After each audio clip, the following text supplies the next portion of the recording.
বাংলাদেশে যখন ফ্যাসিবাদের আমলে বড় বড় রাজনৈতিক দল কথা বলতে পারছিল না, বাকস্বাধীনতা ছিল না, তখনও আল্লাহ তাআলা বাংলাদেশে বক্তাদের কণ্ঠকে সুউচ্চে রেখেছিলেন।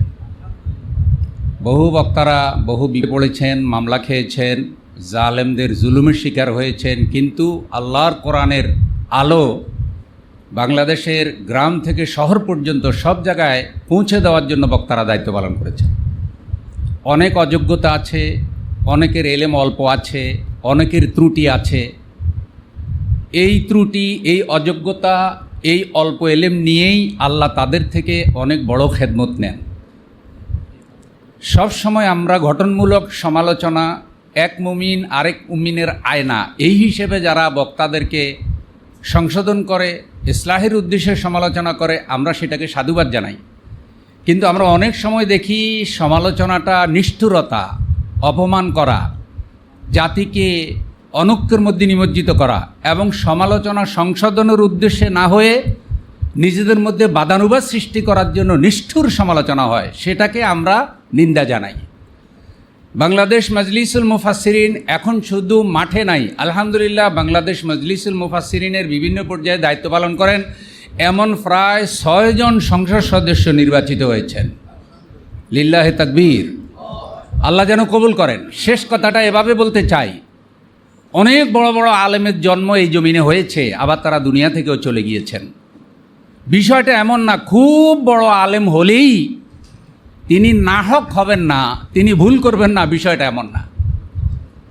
অনেক বড় আলেম হলেই যে জাতির জন্য অনেক বড় খেদমত করতে পারেন, বিষয়টা এমনও না।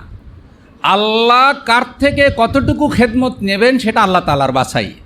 আমাদের এলেম অল্প হোক আর বেশি হোক, আমরা আল্লাহর কাছে এটাই চাই, আল্লাহ যেন তার মকবুল বান্দাদের মধ্যে আমাদেরকে শামিল করেন।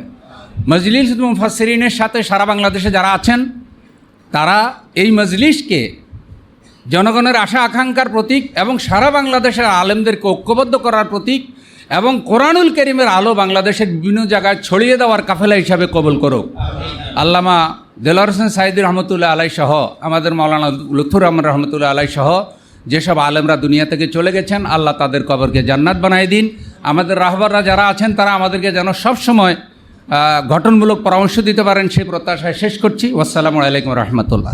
বিগত ফ্যাসিস্ট আমলে ময়দানে সত্য কথা বলার জন্য, সঠিক কথা বলার জন্য সবচেয়ে বেশি যারা নিগৃহীত হয়েছেন, নাজেহাল হয়েছেন ফ্যাসিস্ট কর্তৃক, সেগুলো আপনার সম্মানিত মুফাসসিরে কোরআন।